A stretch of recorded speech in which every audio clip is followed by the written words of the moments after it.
The Addiction Podcast, Point of No Return, sponsored by Narconon Ojai. Hello, and welcome to the Addiction Podcast, Point of No Return. When a person is addicted to drugs and or alcohol, the myriad of choices of treatment can be overwhelming. Narconon Ojai is a residential treatment facility that addresses the physical, mental, and spiritual aspects of addiction, with a proven, evidence-based, step-by-step program designed to free those trapped by addiction. For more information, call 866-231-5924. Today is episode number 184, and we're still in the midst of this coronavirus. So I hope that you are staying safe and you are staying healthy. I want to reiterate that the addiction pandemic is not going to go away when the coronavirus goes away. So please, if you need help, get it now. If you can do something to help others, please do it now. So today we have an interview. We will be talking to Britt Barker. Britt Barker began his substance addiction in high school and went into college completely unprepared. He had the time of his life performing in bands, but then the consequences began piling up in his 20s. There were legal issues and fractured relationships. In short, life wasn't fun anymore. Barker battled to end his addiction, yet still stood on unstable foundations. He turned to the open arms of his family as his crutch. Their tender, yet tough love was available so long as he was willing to change direction. He's been sober since July 18th, 2015. In his words, he had to completely give in to the fact that he would never have the life that he wanted while using substances. Out of the gardens of Greenville, South Carolina, Britt Barker's ashes transform equally to a rising phoenix and rising producer. He overcame his conflicts with substance abuse and in return provides medical and physical support for current addicts. His debut EP, Trust, under the alias Catch the Rise, is an outline journey on his path to recovery. His music is a solid reflection of the trust he has instilled within himself. Without further ado, let's talk to Britt Barker. Britt, thank you so much for being willing to tell your story on the podcast today. We know that all of the stories that people such as yourself share resonate with our listeners, and we always feel if one person can relate to your story and go out and get help and get better, then it's all worth it. So thank you for being with us today. Yes, ma'am. It's a pleasure to be here. Awesome. So the way I usually start is how you tell me, how did your story start? How did you get started on drugs and or alcohol? How did that start for you? I was always very curious as a kid. I was very interested in novelty and new experiences and novel experiences. So I would always kind of push the boundaries of what was allowable, what might get me in trouble or whatnot. And I remember I was probably maybe 14, 15, 16. I remember getting into my parents' liquor cabinet because that was the next novel thing to try, and they were gone, and I poured a bunch of vodka in a cup with orange juice and chugged 2 of those and had the time of my life for 45 minutes, and then I got really sick. And of course, the way that my brain is wired, I never really forgot those 45 minutes, and that's all I really remembered was that magical, spiritual kind of wow, like I've found kind of what makes me feel at one with the universe or whatever. And that's all I remembered. I didn't remember being really sick and almost getting in a lot of trouble and all that stuff. So I just became kind of a weekend drinker in high school and stuff like that. I started using marijuana my senior year. I was 18 and really into music, so I would play with some older people in bands and stuff like that, and the marijuana would be there, and it would kind of go hand in hand. But my disease. It progressed as a kind of a slower arc. Okay. And, I tried to go to college right out of high school because it's not, I didn't really know of another alternative. That just kind of seemed like what everybody was supposed to do. This is, early 2000s. And when I got there, I felt, pretty lost. My dad he worked at the university that I was at Clemson University. He was actually the president there. Did your parents, sorry to cut you off, but did your parents have any idea of what was going on with you, the drinking and such? Did they know? Did they object or?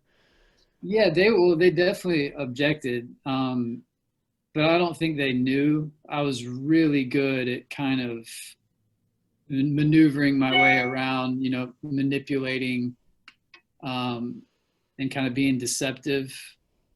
And, what we were doing early on in high school and stuff, I don't think it was really that far out of line, out of the normal realm of behavior for young people.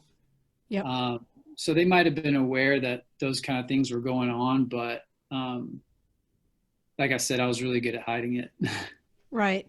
It's interesting, just an editorial comment. I remember when I was young and I was in high school, I mean, you tried alcohol, that's what you did.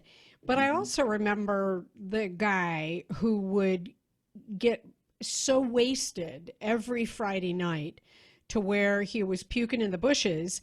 And I just, and I remember every week, he'd say, I'm never going to do this again. I'm so sorry. I'm so sick.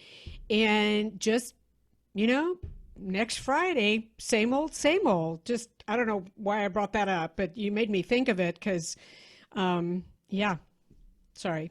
Yeah, back to your story. I think I was that guy a handful of times, but there's a lot of those guys kind of running around, and some of them were my friends who ended up being great people when they got older. But yeah, it wasn't super, problematic. It wasn't.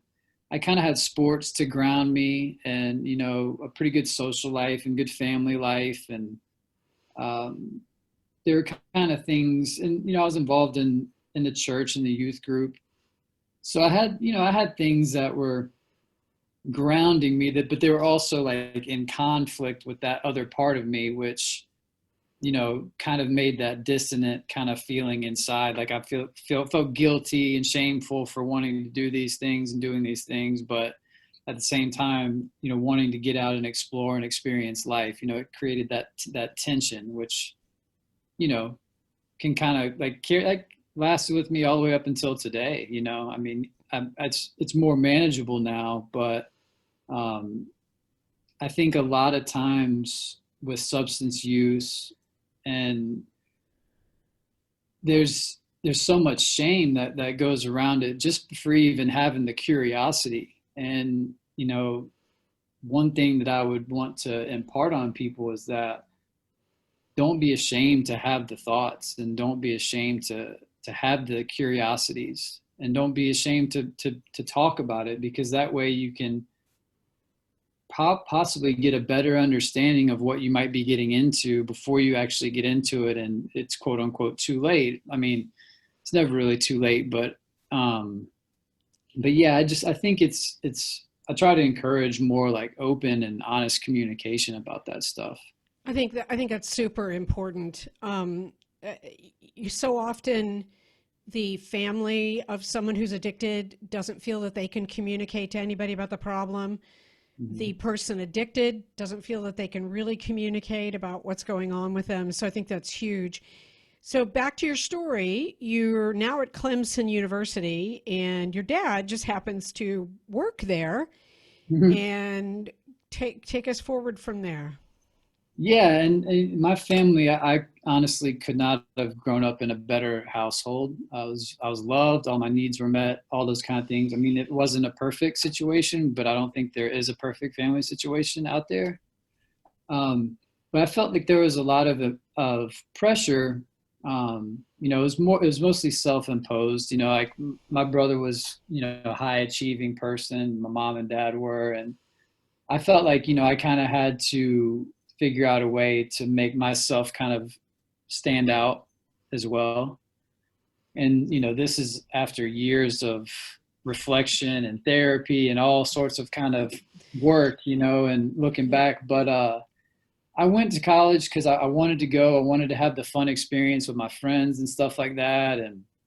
But I didn't, I was totally unprepared for the actual collegiate academic part of it. Right. I didn't Were know you what into music already? Sorry to interrupt. Were Yeah, you it's into okay. music already? Yeah, I've been playing in band since I was in fourth grade. Oh, wow. So there was Okay. always music, always band. So that was pulling me away from school as well. Okay. I looking back on it, I just wish I could have. I would have just been honest, saying, "Hey, I don't really want to be in college right now."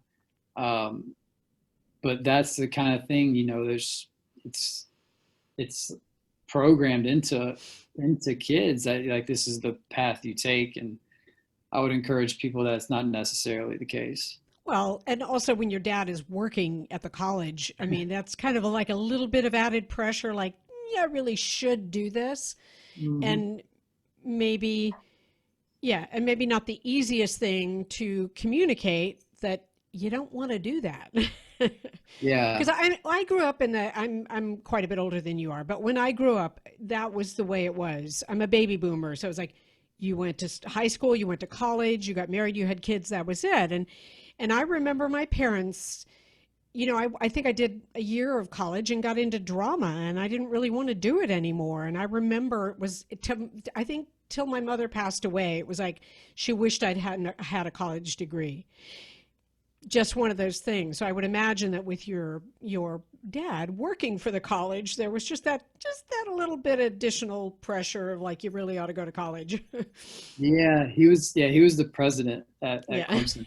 So it was, yeah, it was that, yeah, that feeling times 100. But like I said, there was really no pressure from my parents or anything like that. Like, they were great about that. And I'm sure they were aware of it, and they tried to make sure that that didn't happen. But I think it was just kind of unavoidable in that scenario. Yeah. But yeah, So I so was, when you got into college, you were mainly alcohol and marijuana, right? mhm. Did you progress to other drugs from there?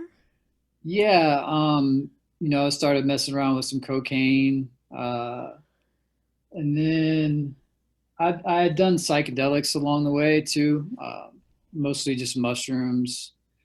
But yeah, excuse me. Um, yeah, it was, started dabbling with a little bit of cocaine, and I moved out of Clemson. I kind of, failed like spectacularly out of school. So I kind of left town. I went and lived in Nicaragua for a while. I did some like humanitarian work down there just to kind of do a geographical shift because a lot of things were kind of unraveling back home in Clemson. Um, but yeah, I went down there for 6 months and kind of had one of those life changing experiences. I kind of went down there solo. My aunt and uncle have some connections down there, so I found this kind of church school place to work and get my room and board and stuff there, and just got to travel around the country for about 6 months. And that was my first time. I would guess I was like 22, maybe 22, 23, and it was the first time I had really gone out on my own like that, and it was a very positive experience because from then on out, I kind of had this confidence in myself that I could really kind of get through anything, and that really served me well, down the road. Were you doing drugs while you were down in Nicaragua, or? I drank on the weekends, and I got into a little bit of cocaine while I was down there, but that was about it. But drank on the weekends. Okay. So when you came back, what was your life like when you came back from Nicaragua? It was hectic. It not only didn't get better, it got more stressful. You know, some things happen in my personal life, which is a whole nother story that we could talk about on another podcast. But the substance use was still there. It just ramped up with what came along with all these other life stressors. And then started playing music again, and that kind of actually really kind of went to the next level with my music. I met some people and we started playing in a band, and we toured around with the Wailers, Bob Marley's band. Okay. And, you know, it's like not great success, but for a middle 20s person who's always wanted to tour with a big act, it was awesome for me at the time. And that also kept me kind of grounded and kind of kept me, you know, as much as we did party, there was an organization and a structure to it, you know, because we had to practice, we had to show up to these places on time. So it kind of kept things together a little bit. And that was about 2008, 2009. Okay. So what then got you to the point where you realized you had to change? Because it sounds like life's doing okay. I mean, why stop? Why stop doing drugs and alcohol? Well, Things are going okay, right? yeah, I definitely wasn't ready to stop at that point because it was definitely still fun. And then I guess, you know, 2009, I moved to Charleston, stayed there. And I remember I broke my hand I guess in the spring of 2010. And How'd you do that? I was in a fight with one of my girlfriends, like ex-girlfriend, and I think I punched a door. Just one of those emotional, you know, 20-something-year-old reactions to, you know, a fight with the girlfriend. And you were a guitar player, yes? Yeah, I was. Yeah, I was. And so I woke up the next morning and my hand was huge. I went to the doctor, x-rayed it. It was broken. And they wrote me a script of, I think, you know, 25 Percocet. And once I ate those things, it was over with. It was the thing I'd been looking for my whole life as far as substances goes, because alcohol just made me feel sick. It made me, you know, be out of control, made me throw up, made me hungover. Weed made me lazy, you know, kind of brain dead. And when I ate those Percocet, it was that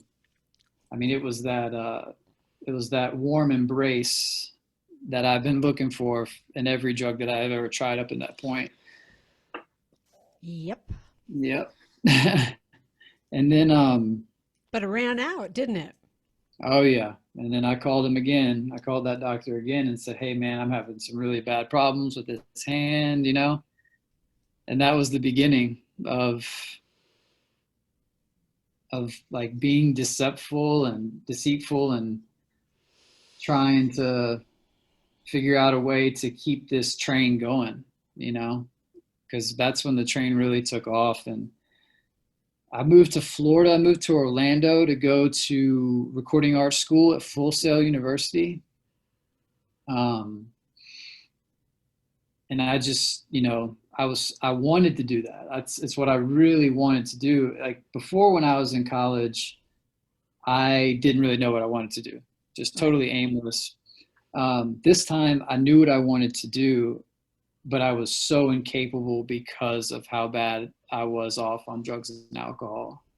You know, this was the first, I was handcuffed by this thing at that point, because this is something that I wanted more than anything, was to make music and be at recording arts school and to get, I mean, I did so many things to get myself enrolled in that school, you know, got a grant and, you know, got everything set up on my own to do that. And then I get down there and turns out they have a lot of drugs in Florida.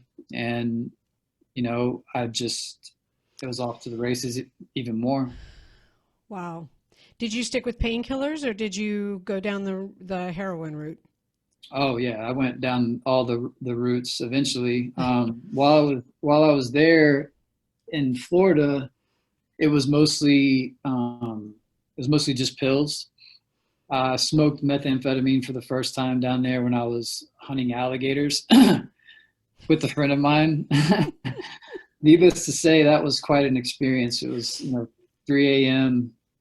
We're hunting these alligators, and I'm all spun out on methamphetamine, not knowing what is real and what's not. It was quite an evening. But I kind of stayed away from the meth after that for a while. But the painkillers were, started messing around with fentanyl patches. And then in 2011, Let me just ask you. yeah, I'm going to put you on the spot here. go So you're for it. getting painkillers from the doctor for your hand, but Mhm. you could play now, right? Oh yeah. Okay. So, Yeah. okay, I got it. Yeah, I mean, I couldn't play for a little while. I think it was like 6 weeks before I could actually really do stuff again. Right. But I was calling that doctor for almost a year after that first Okay. one. Yeah. So you're in Full Sail and you're there because that's really where you want to be. That's going to contribute to your career, but you got the drug thing going on. So what happened then with that whole program you were on? So I was there, and I remember I was dating somebody that lived in Charleston, and I went to visit her. And I remember sitting in a parking lot on a Sunday after like a wild weekend of drinking, and I was taking pills. And I just remember sitting there on a Sunday just in this parking lot, and I just felt so just broken. And I knew something was wrong, that what I was going through wasn't just normal. It wasn't something that I was going to grow out of on my own, which that was what I was kind of hoping was going to happen. Uh, it was that moment of clarity that you hear about in recovery circles and stuff like that. I really felt that. I broke down to everyone that I was close with. I called my parents. I talked to the girlfriend I was with at the time, and I said, I need help. And I mean, I'm sure they were all just like, yeah, no duh, kid, Yeah. So We they were knew that. probably, yeah, they're probably relieved, but we didn't really know much about this at all. We didn't really know anything. So we just kind of used the internet and the resources that were available to us to figure out where to go. And I went to a treatment center, and it was the scariest thing I'd ever done back then. Hmm. I was so worried that all these people were going to find out all the terrible things that I had done or thought about in my life. I was so afraid of just being exposed for the rotten person that I felt like I was at the time.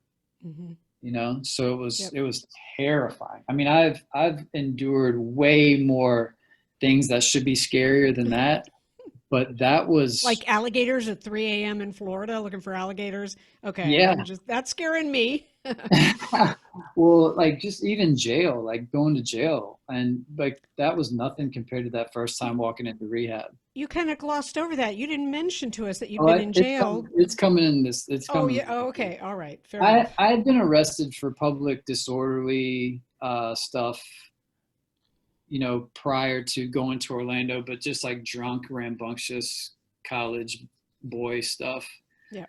Um, but yeah, so I walked into that treatment center, and it wasn't that bad. I didn't I didn't die or get murdered or anything. So, I really saw the merit in being there, but I wasn't committed. I was there looking at the differences. I was like, this guy next to me, smoked crack a bunch. The other guy next to me had just committed, robbed two banks in the Atlanta area because of his habit. And I was like, I'm not as bad as these people. Hmm. So I just kind of did the minimum. I did the inpatient 6 weeks, and they were trying to tell me to go to sober living, trying to tell me to, do all this aftercare stuff. And I just felt like I had it licked. I felt amazing. It was the best I've felt in years. I thought I was good to go. And, my brother, he's the only really one in our family that kind of knew what we were dealing with, because he told my mom. I found this out later. He told my mom, he's like, Britt doesn't realize that this is going to be something that he's going to work with the rest of his life. And, you know, I never had thought about it like that. And, you know, he was right eventually. But I left and, you know, went back to Orlando. I moved into this like condo in downtown Orlando. You know, things were great. Like I was, you know, it had been about a week since I had gotten out. And, you know, I was like, I remember thinking to myself, you know, this moving in, I was putting together some IKEA furniture in this condo one night. And I was like, this furniture putting together process would be so much better if I just had, you know, a 6-pack of beer. And I went down to the store and got a 6-pack of Coors Light. And while I was unpacking, I found, I think it was 2 or 3 old Xanax bars just in the bottom of my medicine cabinet stuff. And of course, I had probably 2 beers by then, so I just popped them in, not even thinking about it. And my tolerance, I had no tolerance at that point. Next thing I know, I went to a strip club down the street, bought a bottle of Johnny Walker, and the next thing I know, I woke up handcuffed to a bed with massive gash in my head, 2 of my friends standing by the bed, and like a police officer outside the door of the hospital room.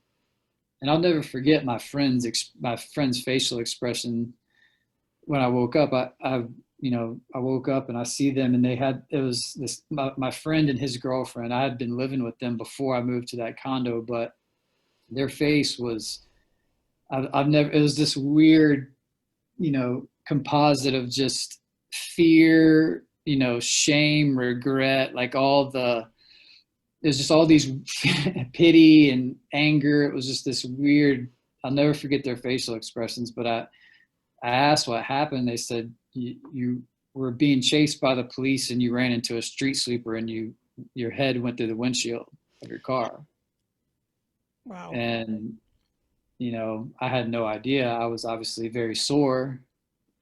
But if I could have, I was really out of it at that point, but I would imagine if I could have felt feelings, it would have been terrifying. Because I imagine if I would have woken up and they would have said, you've killed somebody, that would be, you know, that's got to be one of my biggest fears, is that happening. Right. So yeah, that was my first time, and my first time in real trouble, you know. Okay, so you had the incident in the aha moment in the parking lot. That was before this, right? No, yeah, that was before, yeah. So now you've basically relapsed. What Basically. then happened to get you to stop? Nothing. For a long time. My brother came down. I got out of jail after a couple days. You know, my mom came down and they bailed me out, which they always did back then. And I somehow, you know, I somehow convinced everyone that I kind of had it together and things were going to be okay. Like, this is a big wake up call, so I'm going to stay down there. But really, I just wanted to like stay down in this, in my place, and just do whatever I wanted. You know, I wanted to get back to being, you know, this crazy wild man. You are listening to the Addiction Podcast, Point of No Return. For more information on the podcast, or to reach out if you have a story you would like to share with us, go to our Facebook page by the same name, or you can email us at theaddictionpodcast@yahoo.com, or go to our website, theaddictionpodcast.com, or call us at 727-314-7080. And please remember to subscribe to our podcast wherever you listen to podcasts, and give us a 5-star review. For more information on our sponsor, Narconon Ojai, visit their website at narcononojai.org. That's NARCONONOJAI.org. Or call 1-866-231-5924. That's 1-866-231-5924. Sometimes the hardest thing about getting someone into recovery is getting them to agree to treatment. Bobby Newman, a certified drug counselor with 30 years experience and an over 85% success rate as an interventionist, has created a series of 12 videos that you can use right now to learn every step to get your loved one to agree to treatment. Call 1-833-918-0008 today and say the word podcast to get a 10% discount. Or go to newmaninterventions.com and type in the word podcast for a 10% discount. This service comes with a free 1-hour consultation with Bobby. But my brother came down one weekend, and I was in rough shape. You know, I met him at a restaurant or at a bar, and when he got off the plane, and he was with me all weekend. And by the time Sunday rolled around, he pretty much planted his flag and said, "I'm not leaving until you get on a plane coming back to South Carolina with me." You know, he's like, "You're going to kill yourself." And, you know, he saved my life that day. I didn't realize that I was extremely pissed and inconvenienced by this because I wanted to keep using just freely. But, you know, he was pretty firm about it, and there was nothing I was going to do to change his mind. So I flew back to South Carolina. I got connected with the rehab that I had went to. Went to their sober living residence, but I lasted all of maybe 2 weeks. I got kicked out of the house for drinking and using, and just kind of floundered around for a few weeks. And a couple friends of mine in Nashville, they were doing their thing. They were both working in the restaurant industry, you know, doing well. And they had a house with an extra bedroom, and they said, you know, you should come up here and enroll in this treatment center that's up here. And, you know, we'll kind of be your sober living after you get out, and you can do an outpatient program and live with us and just kind of get back on your feet. And it was one of the kindest gestures, you know, ever. And it was awesome. But, you know, I went up there. A good friend of mine drove me up there, dropped me off. I went into the inpatient. It was a quick, like 2-week program. And then I go to their outpatient because at this point I was still kind of bartering for my own recovery plan. I said, look, I don't want to go in any inpatient for too long. You know, I don't want to be inconvenienced this much. You know, I don't want to lose 3 months or 4 months of my, you know, really flourishing life right now. You know, like I was being very, I don't know, difficult to negotiate with. But so that I did that, and I was living in Nashville, not committed to recovery at all. I mean, I was still that person that like, wow, this is Nashville. Like I want to go out and experience Nashville and, you know, get to know people and live my life. And that same little kid that really liked to go out and just explore everything, you know, that little kid was still there. It just, the stakes were so much bigger now. And I went out one night and got connected to these people that, you know, I thought they were just smoking weed. They're like, you know, you want to go back? We're going to smoke at our place. And I said, okay, you know, sounds good. And I went back there, and then they were smoking methamphetamine.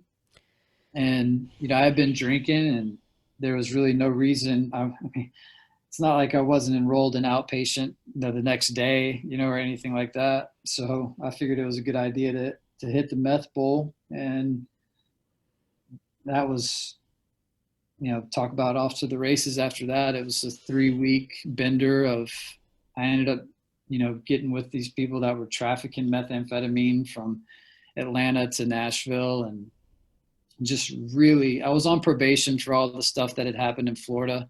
Right. Just being really reckless, and, you know, kind of went into this darker place for, you know, 2 or 3 weeks. And then eventually I kind of snapped myself out of it and kind of escaped essentially from that situation, and then flew back to South Carolina. You know, I sufficiently, you know, scared my friends to death. and they quickly realized that that they were not prepared to handle, the problems that I was kind of dealing with at that point. So I came back to South Carolina and actually started playing music again. And it was another instance where it was really grounding. We were playing a lot of shows, and things were happening, and it felt really good. But I mean, that curve was just, as far as my substance use, it just kept going up at a steeper and steeper rate. Because at this point I had really experimented with every single drug in the book, and I knew that the harder ones were going to give me the effects that I wanted more. So like the stakes were just going up. I was shooting drugs at this point, and I had my first like really bad experiences with opiate withdrawal, and I didn't even know what that was until after I'd already been sick for the first time. I thought I had this horrible flu. Yep. And then I did some reading and realized what this was. And I got another DUI during that time. I got picked up for I think it was a failure to use a taillight, but I had not done anything with that probation in Florida from that chase, that police chase. Mm-hmm. I hadn't done anything in almost 2 years. So there was a nationwide warrant out for my arrest. It was one of those things where I just pretended that if I didn't think about it or didn't acknowledge it, it would just go away. Just kind of running from my problems. But yeah, it turns out it didn't really run away. It just got worse. So I remember, I got picked up and I sat in jail for a few weeks in Charleston, and the judge hit me with a $2 million bond. Wow. Yeah.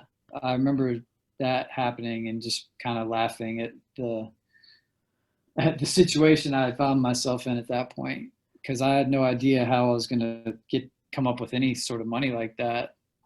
But my friend of mine, he's an attorney down in Charleston. He connected me with a really good defense lawyer. And so he got that bond reduced under the condition that I would go turn myself in Florida, which I did, which was I had to go I stayed in jail in Florida for, about 90 days, and I had a seizure in jail and saw some other crazy stuff, and that was no fun. But got out of there, and the first thing, I had learned of this heroin dealing spot in Orlando. That's where I was in jail. And as soon as I got out, I got the taxi driver to take me straight there. Okay. I had like 90 days to think about everything that had happened, and that's the first thing that I did. That just shows you the power of the kind of disease that we're dealing with. Yep. Yeah. So I'm back to my question. So somewhere you got clean and sober, because I know you've been clean and sober since 2015. So what led to that? What was the wake-up call that finally got you to that point? Yeah, after I got back, I gotten into a bad car wreck with a friend of mine, and he got really hurt. So I was 30-something years old, living in my parents' basement in Clemson, South Carolina. I was riding my bike to the ATM or to whatever way that I could get enough money. And I was shooting about $300 worth of heroin a day. Wow. So any way I could come up with that money, I would do that. And, what got it was I got to a point where I was doing it obviously to just feel not sick. Getting high from it had gone a long time ago, but I got to a point where I would do a massive amount and I would still be sick. Like it wasn't even getting me well anymore, which that to me, I was like, all right, I didn't sign up for this. Like I'm not even getting any sort of relief from any of this like hell that I'm living in. And I remember that was it. And I remember I went to the first treatment center I had gone to. This is the 5th time I was going to treatment by that point. And I called them and I said, I was waving my white flag. I said, I'll do anything. I was like, I'll stay as long as you tell me to stay. My dad drove me up there. I did my last shot like July, I think it was July 17th, 2015, because like July 18th was the first day I didn't use anything. He took me up there, and I said, you know, if I come calling you, if I get kicked out of here, you can't answer the phone. And he agreed 100%. He said, yeah, you're on your own. This is it. And I stuck it out, and, you know, I just completely let go of anything that I thought I knew or thought that I needed to do for myself. I just totally gave it to the hands of strangers, essentially. But, you know, they were strangers that knew much better than I did at that point. Right. And so I stayed there for 7 months. I was in a monitoring program for a year after that. So I was in some sort of treatment or accountability setting, you know, for about 18 months. And 18 months I was enrolled back in school at Clemson. I was studying philosophy and psychology. I did that for a year after I had been at the treatment center. And then I circled back around, and I wanted to move to Asheville the summer of 2017. Because I've been living in Clemson, and there's just not much for a sober 32-year-old man to do in a college town. So I wanted to get out and live in Asheville, and that's where the treatment center was. So I worked there that summer with their young men's extended care program. And those were just really big, pivotal moments where I could actually go and hold down a job and be immersed in recovery and kind of living the life that I wanted to live for the first time. Kind of following my intuitions and my heart, like, you know, feeling that call to move to Asheville and kind of listening to that and following that path. And I worked there for a year while I was in school at Clemson. I would go to class. I'd moved back from Asheville at the end of the summer, and I would go to class during the week, and on the weekends I would travel up to the treatment center and stay there over the weekend with the young men. And that was a really good schedule for me over the course of, you know, finishing up college and getting my degree. 2018, I had an opportunity to travel to Asia to study in China with a group from Clemson. Wow. And I had been really wanting to travel in that part of the world. I had never been there. I've been to some other, you know, continents, but never been to Asia.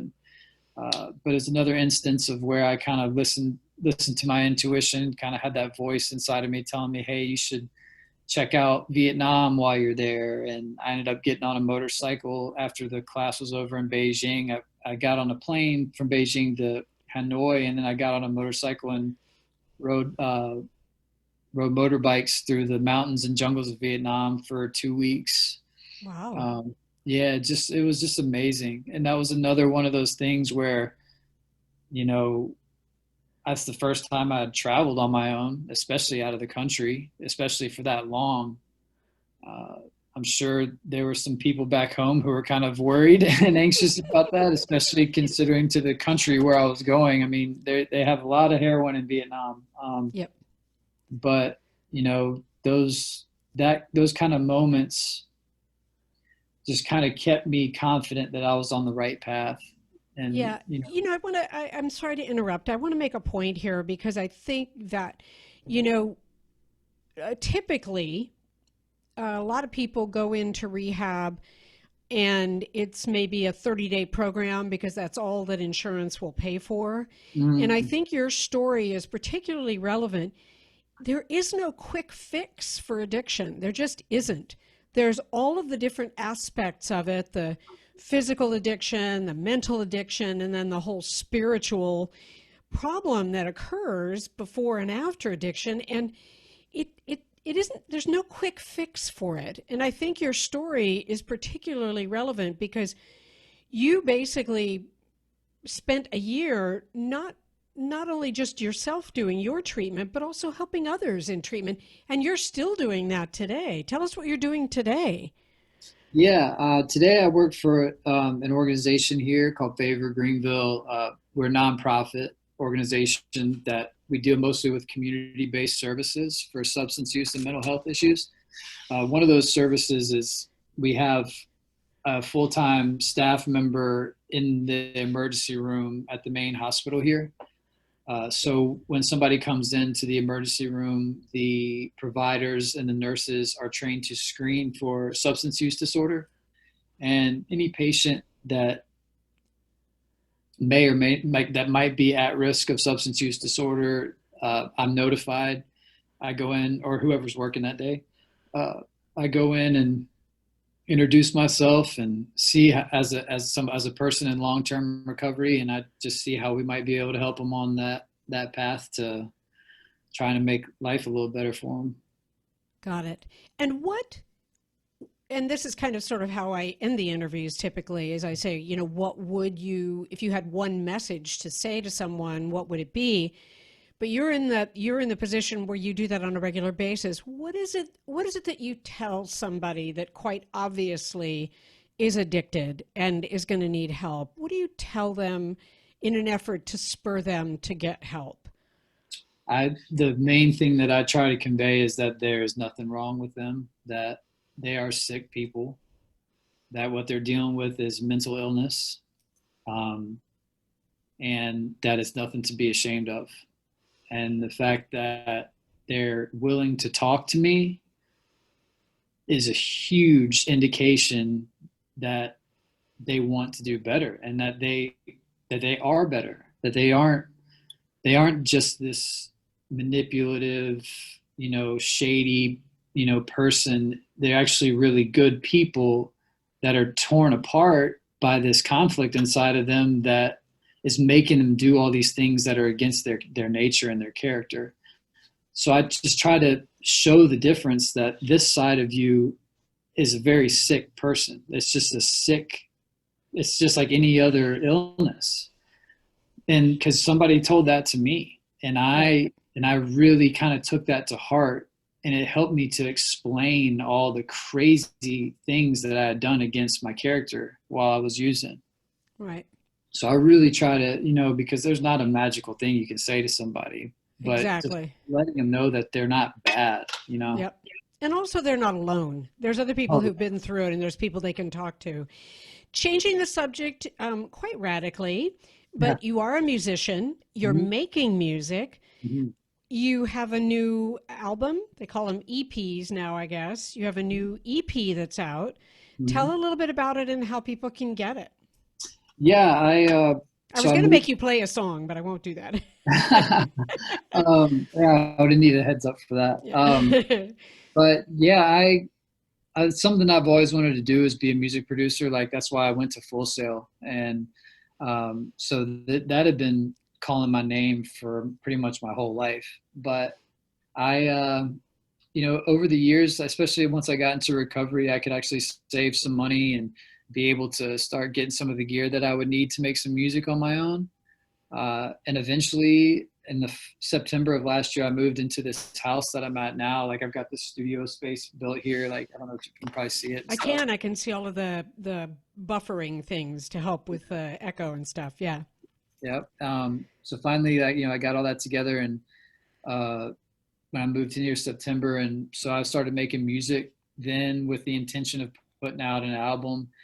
And COVID hit in March, and we couldn't go to the emergency room for like 6 months. So I was at home working from home, and I had this studio which I was already working in, but it just accelerated the timetable of getting the album out. It's a 5-song EP. It's titled Trust. You can Trust. get it on. Yeah, I perform under the name Catch the Rise. Okay. Catch the Rise, three Yep. words. And yeah, it's like a electronic down tempo kind of stuff. People say it sounds like Tycho. He's a big musical influence of mine. Some bass nectar kind of sounds in there, other like Lane 8, Explosions in the Sky, stuff like that. So it's available online, like on Yeah, all the Spotify and streaming services like that? yeah, all the basic streaming services. I mean, there's like 28 that it's on. So If you Awesome. have a streaming service, you most likely can get it. Awesome. But there's a video on YouTube too that kind of talks about some of the things that we've been talking about as far as, getting on that trip to Vietnam and kind of the origins of all this music stuff. That's great. That's awesome. Well, I wish you huge amounts of success with your music. Thank you. And also want to thank you for all the work you're doing in the ER. I know it's very helpful to people there who are struggling with addiction. And thank you so much for sharing your story with us. I really, really appreciate it. Yeah, it's an honor to be on. I really appreciate you having me on. Awesome. I hope you enjoyed our interview for this week. And we, of course, will be back again next week with another interview. I wanted to just share something with you. Oftentimes people ask us, why do we do this podcast? Why, do we know somebody, or is one of our family members addicted? And the answer to that is no. I am a mother, and if you've watched any of the interviews I've done with moms, it's very, very hard for me to listen to a mom who has lost a child to addiction. It breaks my heart. I lost a friend of mine 2 weeks ago, not to addiction, but it was very sudden. He was in his 40s, massive heart attack, passed away. It was such a shock. And I thought about the people who have lost someone to addiction. And sometimes maybe you're somewhat not prepared for it, but you sort of expect it if you know that your loved one is addicted to hard drugs, because it can more often than not be what happens when someone's addicted to drugs. But it's still sudden when it happens. It's still a huge loss when it happens. And the reason why my husband and I, do this podcast is because we don't want anyone to lose someone they love to addiction. And I know that's not going to happen this year. It's not going to happen next year. But we keep feeling if we continue to do this, and if we continue to interview people who are doing something about the problem, that eventually it will either go away or greatly lessen. And that is our message of hope and help. So check out Britt's music if you can on any of the streaming music. He goes under the name of Catch the Rise, and the album is Trust. We will talk to you again next week. You have been listening to the Addiction Podcast, Point of No Return, sponsored by Narconon Ojai. For more information on Narconon Ojai, call 866-231-5924 or visit www.narcononojai.org. Narconon is a non-12-step rehabilitation program based on the works of L. Ron Hubbard.